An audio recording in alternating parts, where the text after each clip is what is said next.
కొణిదెల పవన్ కళ్యాణ్ అనే నేను శాసనసభ సభ్యుడిగా ఎన్నికైనందున శాసనం ద్వారా నిర్మితమైన భారత రాజ్యాంగం పట్ల నిజమైన విశ్వాసం, విధేయత చూపుతానని, భారతదేశ సార్వభౌమాధికారాన్ని, సమగ్రతను కాపాడుతానని, నేను స్వీకరించబోయే కర్తవ్యాన్ని శ్రద్ధాశక్తులతో నిర్వహిస్తానని దైవ సాక్షిగా ప్రమాణం చేస్తాను.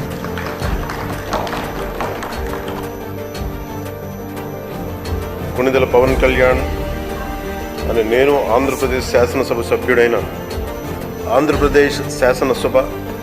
సభ్యుడైన కొణిదెల పవన్ కళ్యాణ్ అని నేను సభా నియమాలకు కట్టుబడి ఉంటానని, వాటిని అనుసరిస్తానని, సభా మర్యాదలను పాటిస్తానని, సాంప్రదాయాలను గౌరవిస్తానని దైవ సాక్షిగా ప్రమాణం చేస్తాను.